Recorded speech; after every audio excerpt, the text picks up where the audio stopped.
tiene que ver los derechos humanos con el feminismo? Si cuando hablamos de derechos humanos hablamos de derechos universales, si tenemos esas primeras cartas que hablan de todos los seres humanos como sujetos de derecho, bueno, la historia en realidad de los derechos humanos, de romper con esa naturalidad del sojuzgamiento, sobre todo de la esclavitud, la idea de pensar que el poder no era un poder natural y que por lo tanto los ciudadanos podían tomar decisiones y elegir entre pares quién iba a ejercer el poder, es parte de la idea del contrato social. El contrato social es un contrato horizontal entre pares porque genera sociedad mediante el reconocimiento de derechos, pero también es un pacto vertical, es un pacto en el cual alguno de estos sujetos va a ser encargado de ejercer el control del contrato social.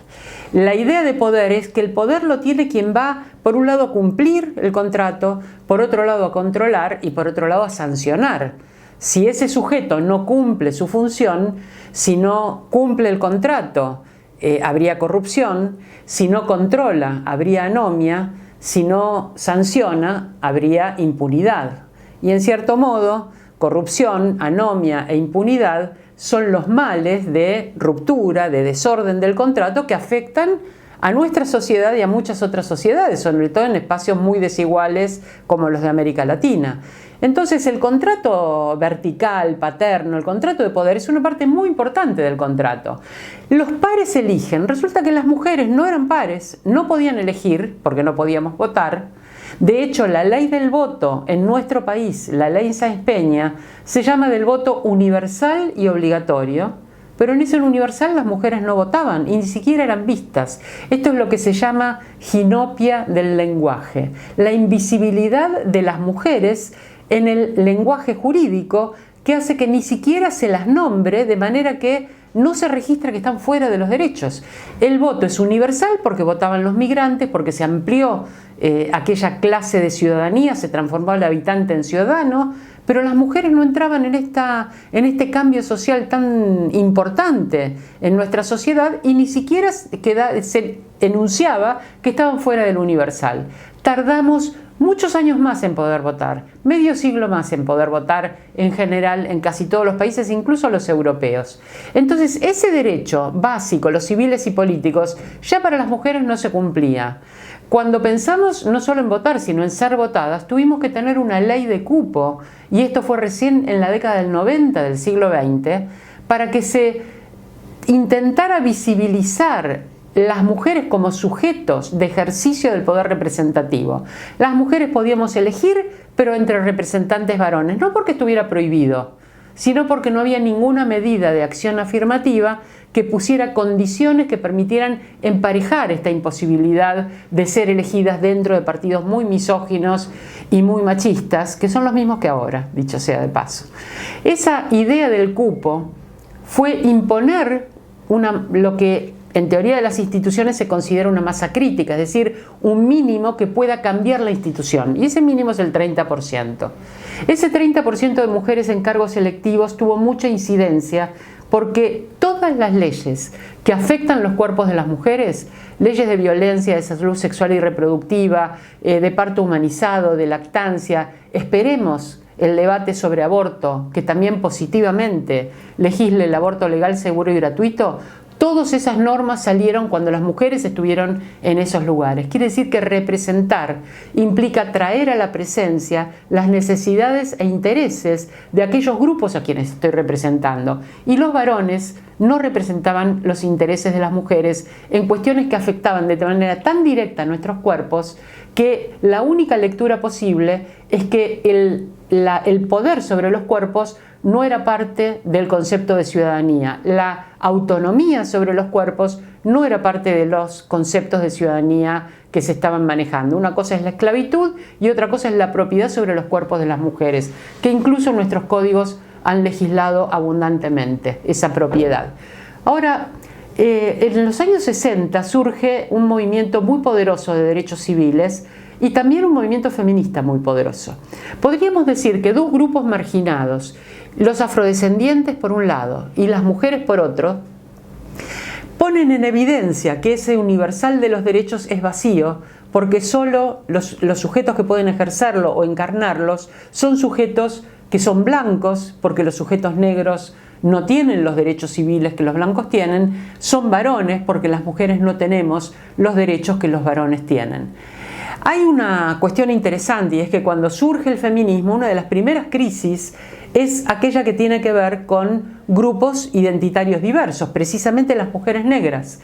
Si se está atacando a la comunidad negra desde la comunidad blanca, con determinado tipo de prejuicios y con determinado tipo de marginaciones con respecto a los derechos, una mujer negra no puede ser feminista sin enunciar su negritud, porque, por ejemplo, si se acusa al varón negro de ser un violador, esa mujer negra va a tener el conflicto entre defender su grupo de pertenencia étnico y defender su condición de mujer con un feminismo que es blanco, que no contempla que son sus padres, hermanos e hijos los que van a ser acusados como prejuicio, como grupo. Entonces, estas tensiones, lo que ellas llamaban mujeres con apellido, mujeres negras, mujeres lesbianas, mujeres migrantes, mujeres pobres, todas estas mujeres indígenas, todas estas mujeres comenzaron a romper ese universal mujer que estaba al comienzo del feminismo como el sujeto del feminismo. El sujeto del feminismo es la mujer. Bueno, la mujer no existe, no por lo que decía Lacan, sino porque somos un enorme conjunto dispar, diverso de mujeres con muchas identidades que van conformando nuestro modo de ser mujer y que van generando tramas muy complejas de poder. Las tramas de poder entre blancos, negros, indígenas, heterosexuales, homosexuales, ricos, pobres, todas esas tramas se entrelazan con una diferencia que es transversal a todas, que es la diferencia de género. Porque podemos decir, cuando hacemos reclamos de clase, que un hombre pobre no tiene poder sobre la economía, pero tiene poder sobre su mujer como un patrimonio. Es decir, que aún en los grupos más discriminados, las mujeres de ese grupo sufren más. Y hay que romper un modo muy extendido, pero muy erróneo, de considerar los derechos de las mujeres. Muchas veces se habla de las mujeres como una minoría social. Entonces se dice, nos vamos a ocupar de las mujeres, de los indígenas y de los homosexuales. Bueno, las mujeres no son un grupo homogéneo, los indígenas son un grupo en el cual la mitad son mujeres y la mitad son varones, los homosexuales la mitad son mujeres, la mitad son varones, los discapacitados la mitad son mujeres, la mitad son varones, y así siguiendo por todas las minorías que queramos alcanzar. Quiere decir que si separamos las mujeres de las minorías, nos quedamos solo con las mujeres que no son indígenas, que no son negras, que no son lesbianas, que no son discapacitadas. Y es lo que pasa con la representatividad. Cuando las mujeres hemos pedido la paridad política, en el debate se decía, pero si les damos un lugar a las mujeres, entonces también hay que darles un lugar a los jóvenes, también hay que darles un lugar a los indígenas, también hay que darles un lugar a los homosexuales. Bienvenidas esas participaciones múltiples, pero lo que esto pone de relieve es que la carga de representar minorías recae sobre las mujeres, porque nunca la han tomado en cuenta esa carga los varones. Los varones que están son patriarcas, son varones a los que llamamos androcéntricos. El andros era el sujeto de la democracia griega, que era un sujeto que era rico, que tenía esclavos y hacienda, que era blanco, que era adulto, que era poderoso. Ese sujeto es el sujeto que reclama para sí la representación de los intereses de su grupo hegemónico. Es decir, el negarse a que haya una mitad de mujeres porque hay que representar otros grupos pone en evidencia que la mitad de varones no los representa, que no se han preocupado de que haya una diversidad de condiciones de esos varones como para que los derechos no representen solamente el aspecto androcéntrico poderoso de la posibilidad de ejercerlos. Ahora, cuando se comienza a legislar específicamente en la legislación internacional derechos para las mujeres, como la Convención para la Eliminación de toda forma de discriminación contra la mujer, en el caso de Naciones Unidas, o la Convención de Belém do Pará en el Sistema Interamericano de Derechos Humanos contra la violencia, esas convenciones son a la vez un logro del feminismo y una muestra del fracaso de los derechos humanos. Porque si teníamos una convención de derechos humanos que era universal, del año 48, ¿por qué luego hay que dictar una convención por los derechos del niño, una convención por los derechos de las mujeres, una convención por los derechos de los migrantes, ahora de una convención para la tercera edad, una convención para los discapacitados? ¿No era para todos los seres humanos aquella convención?